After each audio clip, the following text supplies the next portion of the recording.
আমরা আল্লাহকে পাবো কিভাবে, এটা বড় প্রশ্ন না?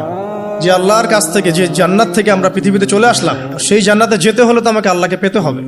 আল্লাহকে পেতে হলে আমার কি কি করণীয়, খুব শর্ট করে আমি কয়েকটা পয়েন্টস আপনাদেরকে শেয়ার করছি। এক নাম্বার, আল্লাহকে পেতে হলে অবশ্যই তার নবী মুহাম্মদ সাল্লাল্লাহু আলাইহি ওয়াসাল্লামকে অনুসরণ করতে। এছাড়া আল্লাহকে পাওয়ার দ্বিতীয় কোনো পথ নেই। আল্লাহকে পেতে হলে অবশ্যই তার নবী মুহাম্মদ সাল্লাল্লাহু আলাইহি ওয়াসাল্লামের আদর্শগুলো জীবনের প্রতিটা ক্ষেত্রে বাস্তবায়ন করতে হবে।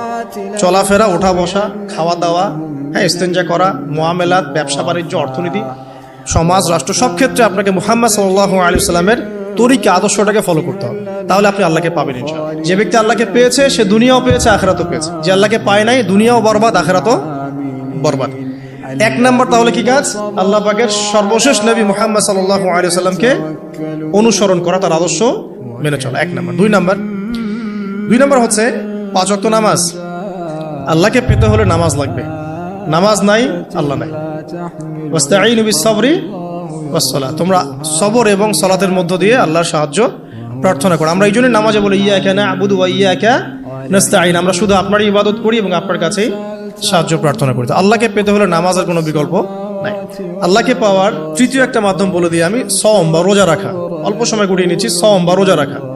রোজা কেন আল্লাহকে পাওয়ার মাধ্যম জানেন? কারণ রোজা রাখা অবস্থায় আমরা কিন্তু গোপনে পানাহার করি না, করি? আমরা রোজা রেখেছি, গোপনে কিন্তু পানি খেতে পারি, কেউ দেখবে না। গোসল করছেন, আপনি পানি খেতে পারেন, কেউ দেখবে না। লুকিয়ে লুকিয়ে আপনি কিন্তু খাবার খেতে পারেন, কেউ দেখবে না, বাসায় কেউ নাই দেখার, কিন্তু আপনি খান না। আপনি সবর করেন, সহ্য করেন, একদম সূর্যাস্তের সময় গিয়ে আপনি ইফতার করেন। এই যে কাজটা আপনি কেন করেন? কারণ আপনি ফিল করেন যে আল্লাহ আপনাকে দেখছেন। কেউ আপনাকে দেখুক না দেখুক, আল্লাহ আপনাকে দেখছেন। এটাই হচ্ছে ইহসান।